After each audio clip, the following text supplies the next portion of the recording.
Hello, everybody. Hello, this is Heather. And I'm Tom. Welcome to SHARESPARKTV. This is the show that breaks down the impact of digital media on news, pop culture, and the world around you. SHARESPARKTV is a live show brought to you every week here on YouTube, 8 p.m. Pacific Standard Time.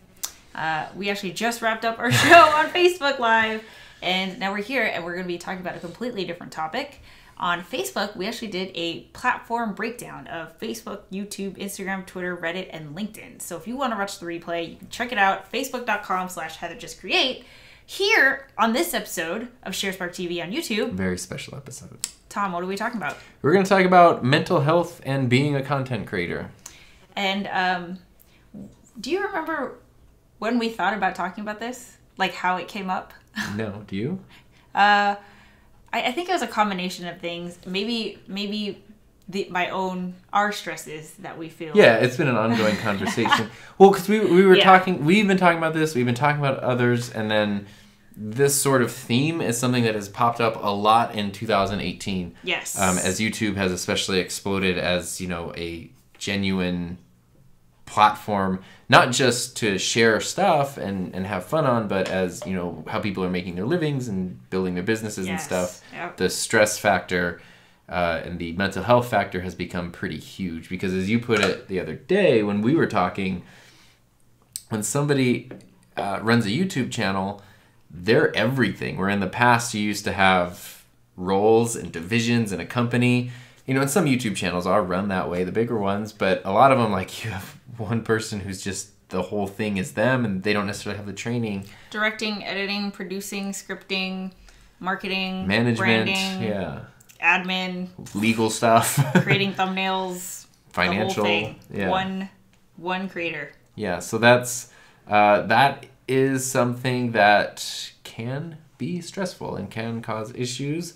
And so we just kind of wanted to talk about it, give our perspectives on it, and hopefully have your perspective on it. And then maybe we're not going to solve this thing today, but maybe we can come to some sort of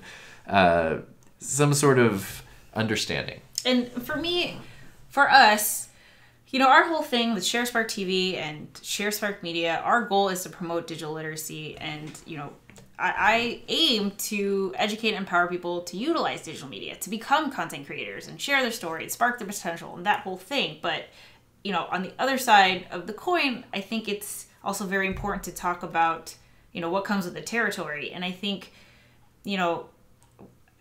depending on your content creation experience, you could be at the forefront of this whole new creator entrepreneurial movement. But most people are not content creators. And I feel like because of that, there isn't enough attention and research and just professional dedication in the field of psychology and mental health and all of that is being dedicated to content creators. So that's why, we want to dedicate this episode to talk about it. And we are also going to share our own, coping mechanisms with the stress. Or lack thereof. Yeah, and it's not just good, or it's not just bad. There's also a very positive side of, in terms of fulfillment and not loneliness. I can't even think of the other word. What's the opposite word of loneliness? Community, togetherness. Yeah. That people get from YouTube that they probably wouldn't be able to get anywhere else. So that's what we're going to talk about today. Feel free to chime in. Please do. Yeah. How do you want to kick this off? Well, so to kind of kick it off, I think about YouTube.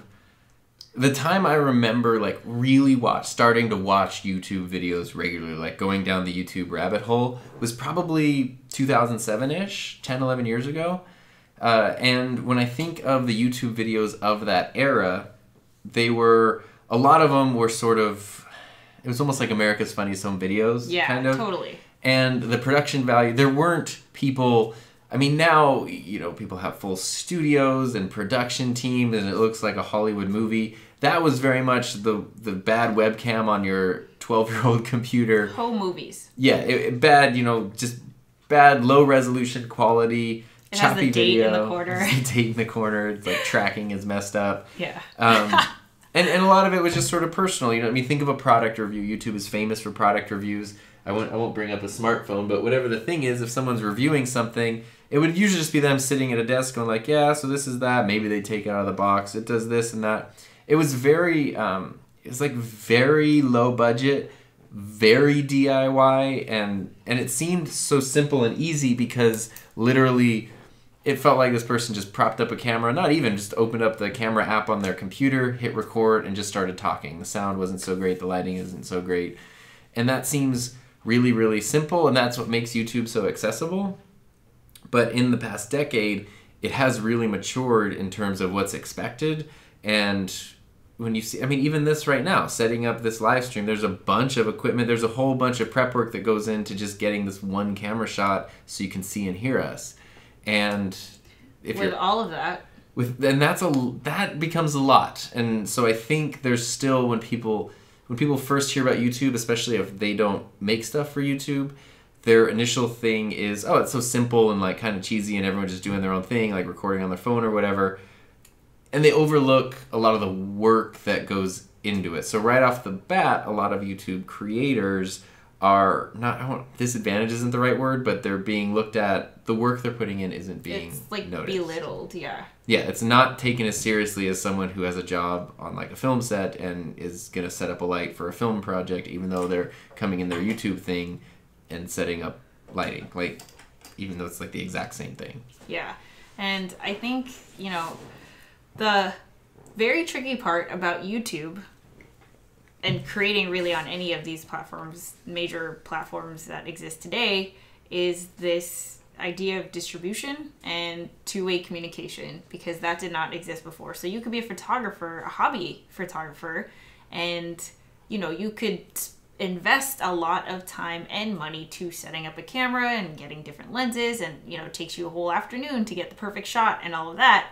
But no one's going to see that photo unless you post it somewhere. Right. And that second step of uploading, posting, sharing to the internet world, that I feel like is where a lot of mental health issues come up, because it's like, I mean, the first one that comes off to the top of my head is like validation, the sense of validation.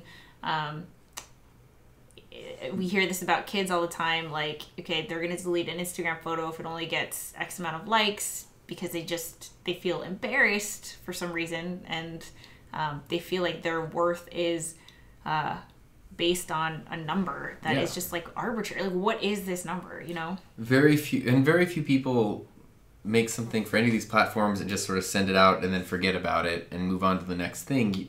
You send it out, and then it's like a parent sending their kid out into the world. You have to kind of like watch it, take care of it, protect it, and like guide it. Yeah. So it gets to the right people and all this kind of stuff, which is a lot of work and does have a lot of pressure. So maybe to start, a good question would be, how has your view of sharing your work on YouTube changed in the last 2.5 years that you've been doing it? How has sharing my work changed? Yeah, so from the first time when you created your account, uploaded your first video, to tonight when you uploaded a video.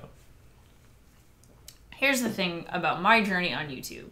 When I first came onto the platform, YouTube, for the seriously first time in my life, I felt like I could just be me, and that's probably because that's what I was. I was just talking to myself. I didn't have anybody following. There was no one subscribed. It was just me talking to my camera. Right.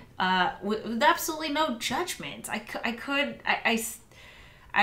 tried as much as I could to emulate the creators that I looked up to, like Casey Neistat and Gary Vee, where they just were so energetic and just assuming that the audience was already there.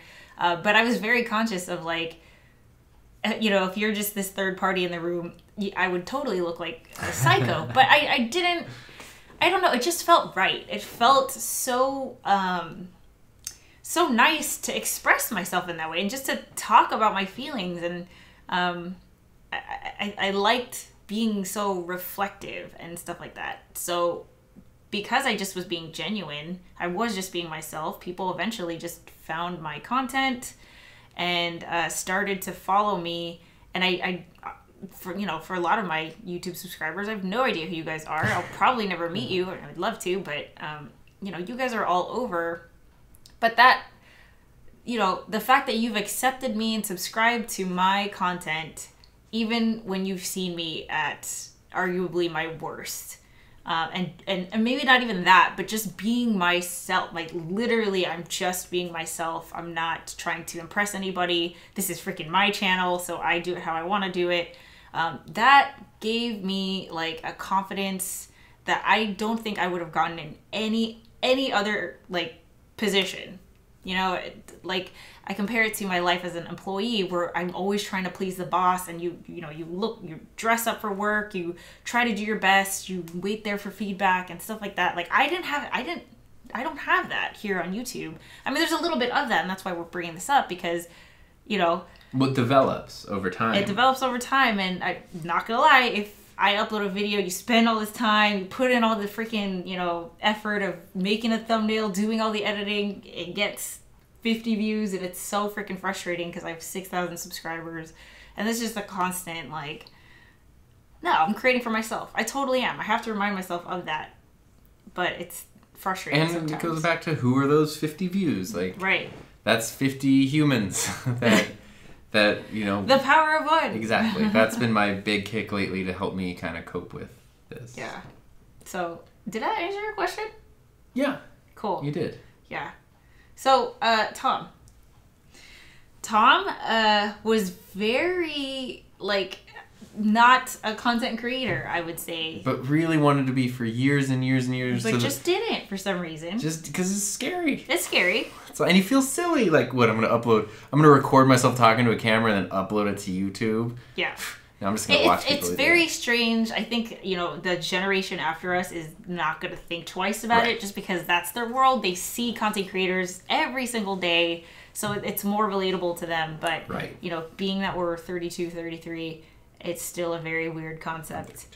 But, okay, so now that, you know, in the past year and a half, you head first into content creating. Really dove into it. And we use YouTube and we create content very differently, because this is my full-time gig and this is a hobby for you. This is a side thing. Supposed to be my release and my, like, my escape.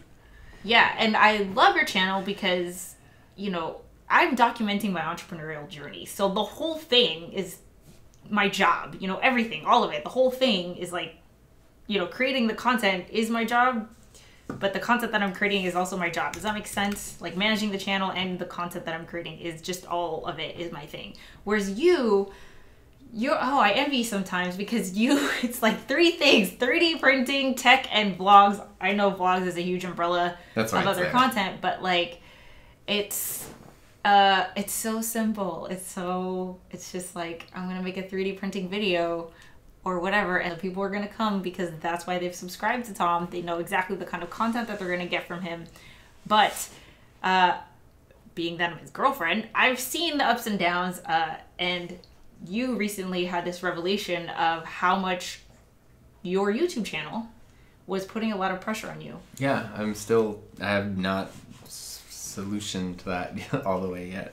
But when I started YouTube last summer in June of 2017, and my first 10 videos or so were, like, some of them had a purpose. My very first video was about how to get your drone pilot's license, because I thought, oh man, this is really good information that wasn't there, that I could have used, that other people will need. It's still one of my most popular videos.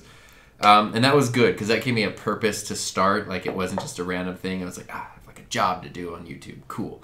And then the next, like, 5 or 6 videos were sort of just experimenting with things. I was trying to get faster at making videos, and, like, they're just kind of like a random assortment. And then it was when you showed up into the picture right at the end of last summer vacation that I started my 30-day upload thing, where it was just 1 video a day for 30 days. Yeah. Even though it literally was the last day of summer, so I started back at school the next day. So 29 of those days were the first 29 days of school. Jumped in head first. And just went for it, and it was so therapeutic, which blew me away, because that's such a busy time. But what it was I would go to work and there'd be all this craziness, and I would come home and there wasn't time to dwell on that. Instead, I had to figure out, what am I going to make a video about today, and I have to edit it and upload it and share it and finish it and try to make it as good as I can. And that actually became really, really therapeutic. And again, it was like you said, the channel was just starting. There were 12 subscribers. Like, it's like journaling, you know, like you're expressing yourself. Which I'm not, there's nothing, like 12 subscribers is a big deal, but I was I say 12 because I specifically remember that was like deep double digits. But there's a lot of freedom there. It's not, you don't have the same reaction as someone who has a massive audience. Yeah. But you're not under the same scrutiny. And most of those 12 people were very supportive because they chose to jump on so early, and a lot of them came from you. And then the channel started growing, and what happens is you want to keep the ideals, at least my ideals were I want to make what I want, how I want. I don't care about views and numbers. It's just, it's for me. But as the channel grows, like, that feels really good. And you like it. It feels like it's working. And if you want it to keep doing that, and so you start to kind of strike this balance. And then, of course, you start noticing, you know, the more regularly upload, the better things tend to do. The more stuff gets recommended. And then you put this pressure on yourself. And it was like another 10 months after that that I was realizing, like, oh my God, this is putting like an unhealthy amount of stress on me to like meet an upload schedule and get something done and work on it. And I mean, I got, today's Tuesday, Sunday evening of this week, I'm really susceptible to migraines, which go, like, I hate saying the word, like, they go beyond bad headaches. It's where you lose your vision, there's nausea, you're done for 2 days straight, like, incapacitated, cannot move, cannot think, like, the pain is so bad you can't, you're trapped in your body. And for me, those are brought on a lot by stress. And one of them happened Sunday night. And Sunday night. And there were a lot of other things, like, it had been an exhausting weekend. I'd kind of been in some bright light environments, which affect me a lot. But I know a lot of it, too, was I had this video that was kind of stressing me out about, like, it was just another thing where I was like, I want to get this done. I don't know how to get it done. And I feel late. And, like, just putting stress on myself. And you have no idea, because here I am, the girlfriend who lives with him. I don't see any of this. Like, it literally is all in your head. Yeah. Of course. Yeah. So we're talking about mental. But I mean, obviously, I think the biggest thing that's helped me find a balance and manage all of the stress and anxiety that comes with trying to build a YouTube channel and just trying to create content, build an audience, is the sense of community that I found in a fellow creator. I happen to also be in love with this guy. But, you know, there's Facebook groups, there's Discord groups, there's YouTube comments. You know, I'll often look at other tutorials about content creating, and then you just go into the comments and a discussion. You know, I'll jump in a discussion, you end up connecting. The best thing is to connect with other content creators, because there's nothing that compares to the healing and the reassurance that you get from talking to someone who is doing something like you're doing, regardless of what the content is. And especially for content creators, because this is new territory for the human race. You know, like, this is not something that used to be done before. So as we're paving the way, I think it's really important for us to talk about this, to lean on each other. Well, this has been a huge thing. And in 2018, there have been a ton of content creators. I hate the term content creator, by the way, but I hate the term content, but that's a different discussion. I'm just using it for the sake of using it today. But there's been a ton of people on the platform, big people. I think Elle Mills was one of the first ones who, I don't watch a ton of her stuff, but I know she's hugely popular and very, very, like, prolific in what she makes. She was one of the first ones that came out earlier this year and was just kind of like, I'm tired, I'm depressed. Like, a lot of people on YouTube have these very high energy personas, and just like any, you know, celebrity, movie celebrity, TV star, whatever, they have their image and then they have their real life. And I think with YouTube, because it seems so personal, because it is, a lot of people, it's not really surprising when a celebrity is like all like smiles in front of the cameras, but then you see them at the grocery store and they're a little grumpy or whatever. Whereas when it comes to YouTube, however you present yourself on your channel is sort of how people expect you to be all the time. And a lot of people, especially younger people, are not equipped to deal with that kind of pressure. And most people just aren't. And that has kind of come up, I think, as the platform has matured and as people have been on it a long time and gone through these things, they're starting to hit the point where they're just admitting, like, look, this is really hard and I'm struggling with this and I still have a lot of anxiety or depression. Or I know Liza Koshy did a video about her anxiety several months ago that was a big deal, where she was admitting, like, I still, like, struggle with this a lot, even though, you know, she's one of the most successful people on the platform. And that is really important. You were at VidCon, and a lot of people were sort of talking about the numbers and being a slave to the numbers. And it is, when you start a YouTube channel, or when you tell people you have a YouTube channel, no matter who you tell, they will ask one of two questions first. Do you know what those two questions are? Where do you get music for YouTube videos? Actually, that's one of mine. That's like How the third many subscribers do you have? And what's the other one? What did all my students ask when they first met you? Oh, how much money do you make? Yes, those are the two things. Because people want to know about money. They don't understand how that works, which is a fair question. And subscribers is too, but you're literally like, I have poured my heart and soul into making stuff for however long it is, and however many videos you have, however many subscribers you have. It doesn't really matter because you made this stuff, but it's distilled down to how many subscribers do you have, and your answer to that in that person's mind in that instant is going to determine where they rank you. Your worth. Yeah, like, oh, like your channel's worth checking out. You're someone to listen to. You're nobody. Yep.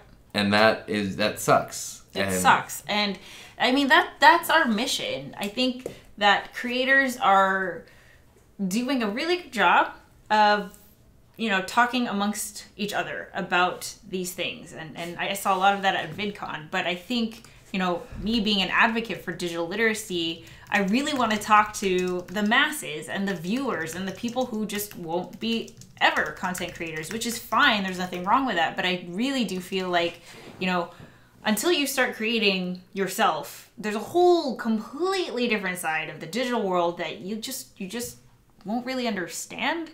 You're not exposed to it, right? Because you don't see it.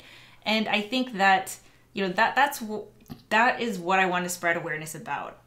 That's my mission. I want to show viewers and just, you know, people who are, you know, just using these platforms as consumers, to have them understand, like, hey, even if a creator is uploading a video once a week and they seem so energetic for that 7 minutes, there's still 23 hours and 93 minutes of that one day and then 6 other days. That doesn't mean that those 7 minutes of that person's life is their life, you know? Like, there's just a whole different side that you don't see. And I think that I feel like people don't they're not as conscious, I feel like, as they can be when they're consuming content.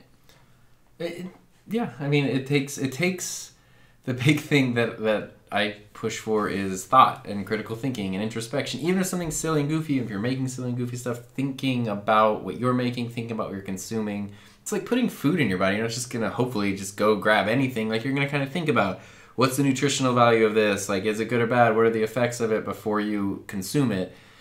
It should be kind of the same thing when you're consuming digital media. Like, who's making this? Why are they making it? What do they put into it? Like, you know, especially if you're somebody who's actively, like, commenting or engaging on the platform. I think that's pretty crucial. Yeah, and there was one thing that I wanted to talk to Tom about specifically on here is that...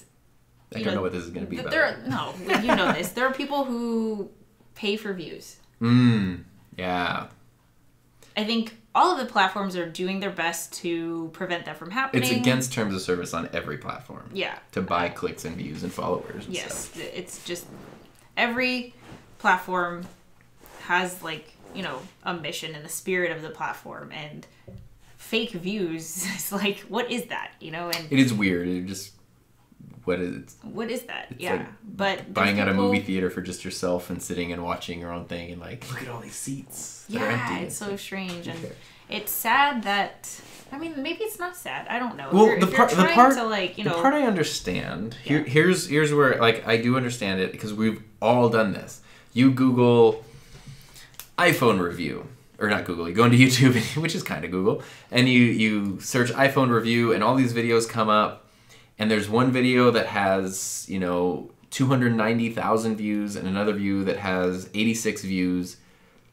you're probably going to click on the one that has 290,000 views because you just sort of impulsively think that's the one that's more important. More people have upvoted that. Like that has been selected. Regardless of the fact that the other one might be better, more honest, more objective, whatever. You just kind of... And so for a lot of people who are just starting out, that's kind of their way to sort of buy validity.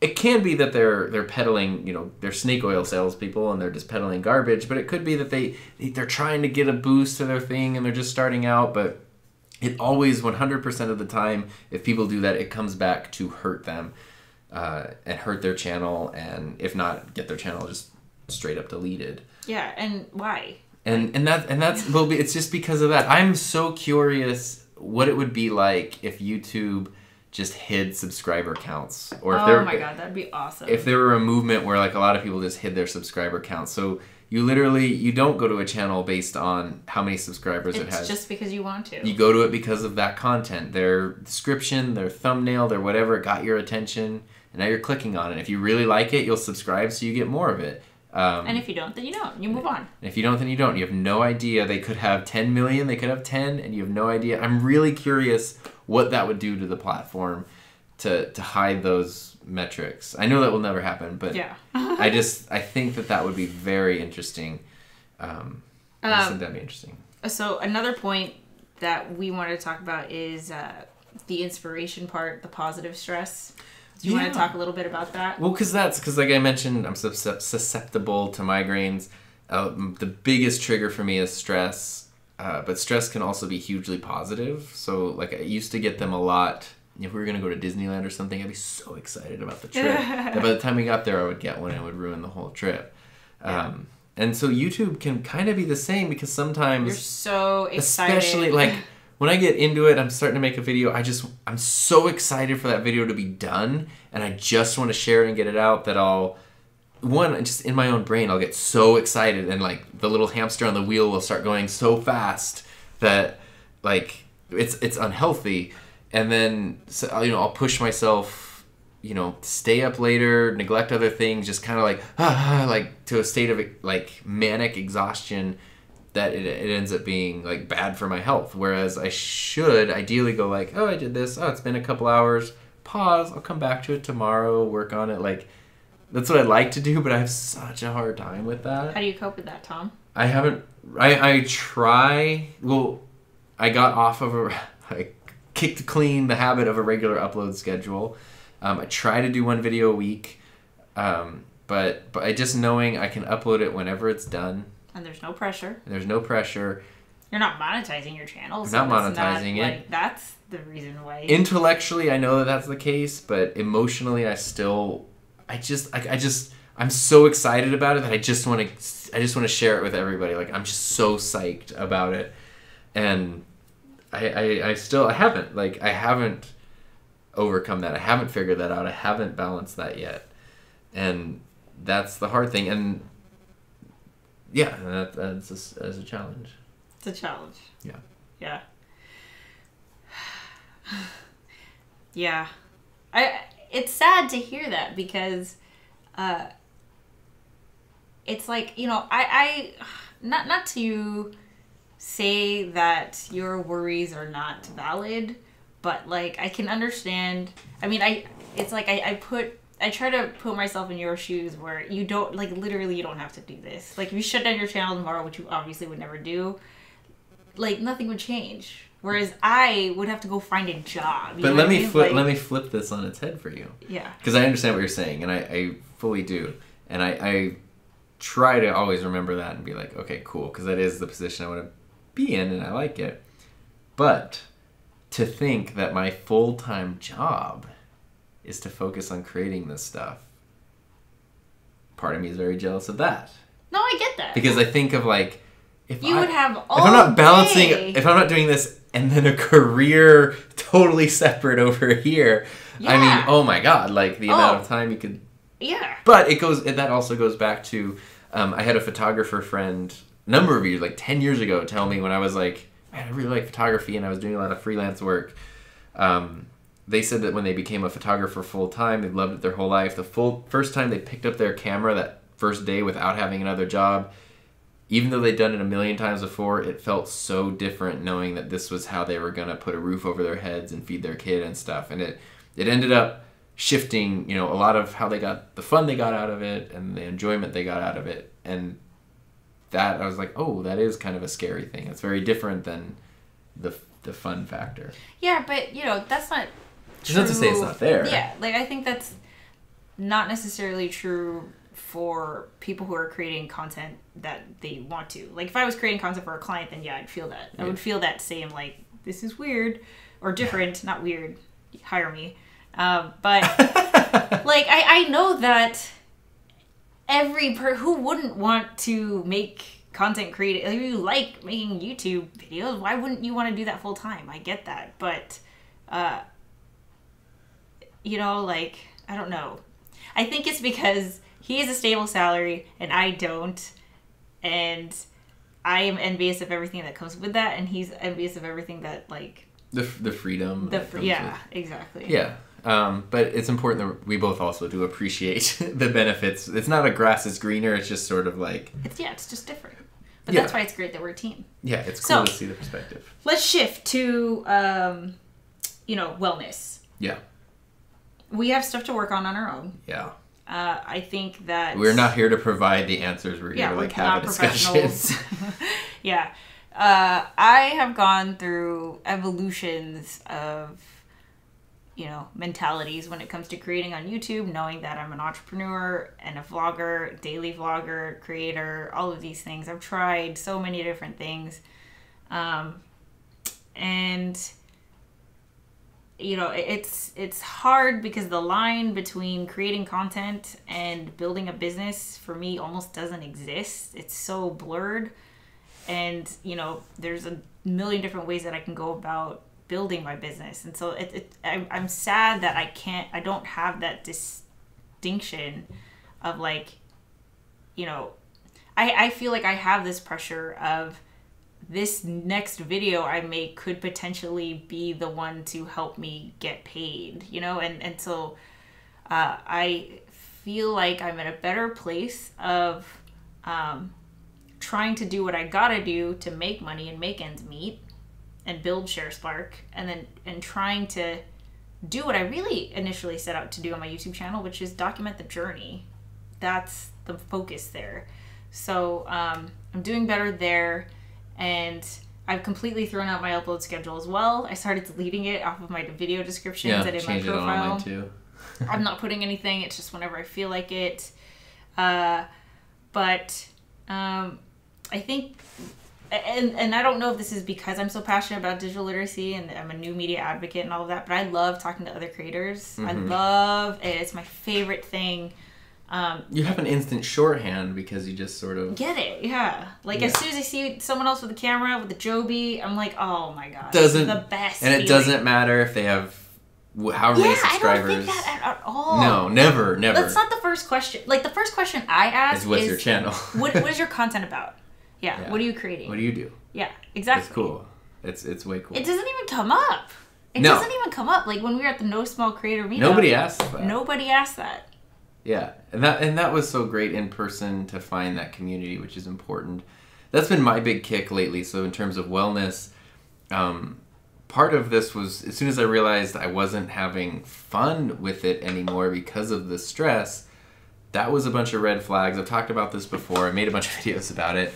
But that was where I decided to try my best to not focus on the numbers, but focus on the impact. And if 2 people watch a video, that's 2 people who could be affected by that and go do something positive because of it, which then would affect however many other people. And it's this whole chain reaction. So the numbers really don't matter. What matters is that I make something I'm proud of. It makes me happy. Hopefully it positively affects somebody else. And then that's that. That has kind of been the thesis, which I think is a lot healthier and a lot more helpful, and it can be about whatever I want, and it can be and taking time to be introspective and decide simple little things like, oh, right now I don't want to have ads on my channel, so I'm going to turn ads off. And this is really like the goal of what I'd like to communicate with my channel, so I'm going to make whatever I want, but I kind of like each thing to sort of push in this direction. just kind of that time of like, what am I, you know, about? But the scary part with that is it's this thesis, and you're like, yes, this is great, and then you push forward with that, but you don't know. You are scared every time you upload a video. You know, is the subscriber count going to go down? Which you tell yourself it doesn't matter, but it does suck to spend a bunch of time on something, and then, you know, for people to actively turn away from it. It does have an effect, for sure, even though you don't want it to. And it shouldn't. But the more that I'm doing this, and the more I'm finding other people, and like yesterday, I finally did finish the video that was about the No Small Creator meetup, which was great. That video probably got the biggest. That was one where I was like, oh my gosh, I don't know if anyone's gonna like this, and it probably got the most immediate positive reception of any video I've ever made. And then people just keep commenting on it in terms of like a community building thing. Like, I appreciate this, we got this from that, and I check out their channel and see what they're about, and it's this community building. And so I feel like that means I'm going in the right direction, because it's not focused on numbers, it's focused on people and community. And the more that happens, the more confident I'll be as like I get off my wobbly like Bambi legs and like become more stable. But it is scary to go from, I know I have this upload schedule. If I make these kinds of videos, my analytics will go up at this rate. Like, it's very, yeah. So 2 things. First of all, if you really want to, if you are a content creator that's like having trouble managing all that goes into creating content on whatever platform, try to get yourself into a routine. That doesn't mean you have to put yourself on an upload schedule, but I do feel like when you have, you know, even if that routine doesn't necessarily have to mean like on Sundays you do this, but have an upload checklist of all the things that you need to do. It's like create the thumbnail, write the title, I have my upload checklist on a note on my laptop, but that'll, you know, you want to put these systems in place so you don't have to spend so much time thinking and worrying, you know, every single time you upload a video or create content. But then also the other thing that helped me look beyond the numbers and putting less weight on the numbers, I guess, is meeting people in the community that are not on YouTube. Because, geez, 50 subscribers to them is like the most, like, you're freaking viral, you know? And which is cool. I mean, that's how it should be. Because, you know, they are not on YouTube. They don't necessarily watch YouTube. Oftentimes, I'm their gateway to YouTube. So, you know, they'll never watch YouTube, but they come onto the platform because they want to watch my videos. And they'll see my videos and think it's the most amazing, like, editing they've ever seen because they haven't seen Tom's channel. Or, like, other content on there. And I think, like, you know, being very cognizant of what your end goal is and what your intention is by creating on the platform. I feel like fame and fortune is just not a guaranteed thing, so that should just not be a thing, because there's no recipe for virality. That's the worst. Yeah, there's no like guaranteed system. Otherwise, we would all be famous. There's so many companies that want to hire someone to make a viral video, and it's like that's not possible. You don't upload to the viral category. Like, you can't. Yeah, so like for me, it's so nice to be able to have 230 some videos to show to people that I meet when they're like, you know, they're genuinely interested in like, because I recently got onto the board of directors of the Indio Chamber of Commerce. Haven't checked that vlog out. You can check it out. But you know, so I'm meeting business owners and people in the community here, and it's just so nice to see how excited they are about what I'm doing, even though I'll go home and just freak out because I'm like, oh my God, I'm so behind on vlogs. Look at all this stuff I haven't edited, da-di-da-di-da, and just like stress. And then, you know, I go and talk to these people, and it just brings them so much joy. They'll, oh yeah, I know exactly who Tom is. I know when you guys dated. I know how you met. I know like when you moved in, and how is he? And they've never met him, which is so cool, you know? And I think it's important that we remember these things that are not in our face all the time, unlike subscribers number of subscribers and view count. And you talk, I mean, view count, subscribers, like 50 subscribers. Okay, it might not seem like a lot, but one, it really is. If you start a YouTube channel, it's a hard number to get to. And if you think about it too, this is an example you used, getting up to give a speech or something in front of 50 people, a lot of people would be very intimidated to do that. So when you put it that way, you know, it's kind of all about perspective. There was, what's his name? He's sort of like a self-help guy. His name's Wayne Dyer. I don't know if he's still around or not, but he's an older guy who's like a self-help thing. He does a lot of like PBS fundraisers, and he's got, you know, just a little bit of hair, bald guy with a little bit of hair around the edge. And he does a thing where he talks about perspective, and he's like, in a bowl of soup, this is a lot of hair. It's like, it's true, it's way too much hair to be in a bowl of soup, but, you know, he might go around thinking like, oh my gosh, I don't have enough hair. So it's kind of like how you're looking at things and how you're approaching it. And, you know, it's a constant, like, it's not about having this realization of this is what I'm going to do and this is how I should be looking at it. It's about having that, but being willing to evolve it and constantly reminding yourself of, this is what I need to do. This is how I need to approach it for my, it's a marathon, not a sprint. Like, you need to be in it. If you're committed, if you want to quit at any time. But if you want to keep going, you know, you have to take care of yourself in a way that's going to let you get there. Sustain. Yeah. Mm-hmm. And that doesn't even go into like, oh my gosh, if someone has a channel that explodes and you know, Cody's a great example. 3 weeks ago, he had a channel that was barely any bigger than mine, and now he's like potentially shifting to doing YouTube full time, where everything he does gets thousands of views, and every week he's getting 10,000 new subscribers, and like, you know, just managing that, like that's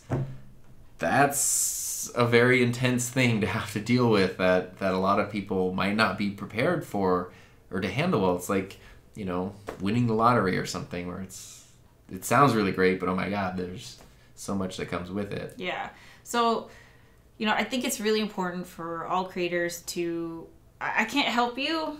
I can't speak for the creators that are not in it to make a positive or productive impact. I don't know if you just want, you know, even a kid who's a gamer that wants to share their love of a game that's positive content, you know, but the people who are just like, I don't know, who use it to, you know, they do things for the views. I don't know how to like speak your language, but for other creators that are here to try and make a difference, regardless of what that is, share their passion, share their story, spark their potential. I think it's really important to be reflective, check in regularly, ask yourself, you know, what is your goal? Are you accomplishing that goal? Why did you set out to do this? Remind yourself, like, ask yourself, are you happy? Does this make you happy? Because at the end of the day, your happiness, your energy, your perspective, your personality, your well-being, like all of that that's what people subscribe to. You know, they subscribe to you. And if you're not okay, that is going to show. And it's going to take a toll. It's not sustainable. So be reflective, be conscious, connect with other creators, find a community, whether that's on YouTube or not YouTube, Facebook, Discord, whatever else. Real life. It's like an airplane where they say put on your oxygen mask before helping others. Like, you have to do what's in your best interest before you can be of continued service to anyone else. So there's a lot of comments happening. There's a lot of comments. Let's see. Do you want to acknowledge real quick, Nick Fam TV said, saw this as he's heading to bed. Great video today. Cody's awesome. Has been preparing for years. Just wanted to say hi and good night. Hi, one of the No Small creators from the event drove all the way out from good night, Arkansas, I think it was. Yeah. So have a great night. A great example of somebody who's taking it seriously but having a lot of fun while doing it. Definitely. Let's see. Al Ian has been all over this chat. Edie tuned in too. Oh yeah, cool. But hi, Al Ian. He said he wants a wooden. Al, I don't think you make content as regularly as you can. No pressure, but you know. So yeah, I think that there's still a lot of opportunity for viewer education. I'll call it. Yeah. Okay, consumer education when it comes to the digital world. I'm working on it, guys. Okay, but also I feel that it's important. YouTube is such a lonely journey. Gosh, if we didn't have each other, I don't even know. Yeah, it's so like you're literally editing your face in the middle of the night. It's hard. It's very important to find people that you can connect with about it in some way, because it's taxing. Mm-hmm. And even though it's very fun and rewarding, you know, you're putting yourself out there in a way that's very different from any other hobby or endeavor. And so having a community of people is really important. Yes. So with that said, I think we're going to wrap it up here. Okay. Any last thoughts? I feel like you had one more. There was one, and I don't remember what it was, but it's all good. We can take the time. It's all right. I mean, I think it's important. The thing I want to come back to is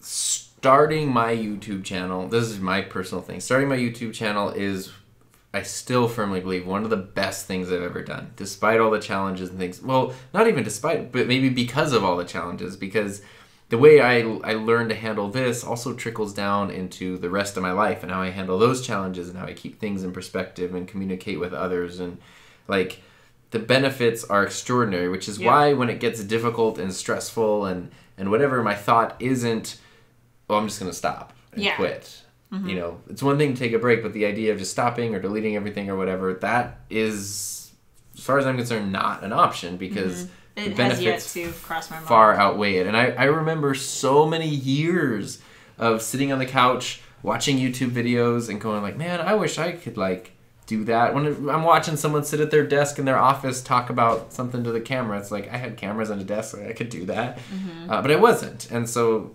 taking the leap to do that was huge. And anybody who does that, anybody who takes that leap deserves credit for doing that, for putting themselves out there, putting in the effort, the work, putting in the effort.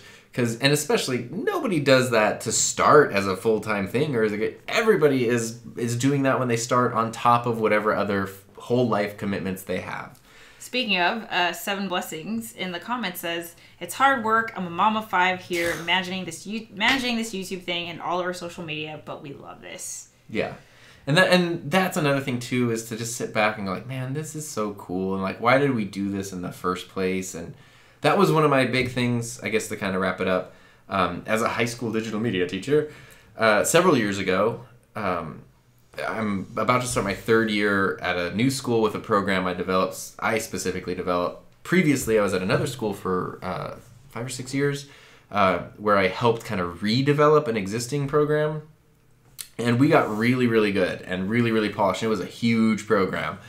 And it got to the point where kids, by the time they were even in like their junior year, there was a point where it was the first day of school, and literally they would be like so excited, they'd be like pounding down the door because they just wanted to come back. And that was the best. And then there got to a point where it was just sort of like this fatigue and this exhaustion, because we've been doing it for so long and just grinding out the digital media like relentlessly. And so there was one school year, and some of these kids, they've been doing it since like middle school. There was one school year where I spent the first 2 months of the school year, the first quarter, literally where I was like, for the older kids, we're not focusing on projects and assessments and that kind of stuff. Like, we're focusing on getting back to why this was originally fun. Like, at one point you picked up a camera of some kind and you filmed something and you were like, oh, this is so cool. Like, I want to do this.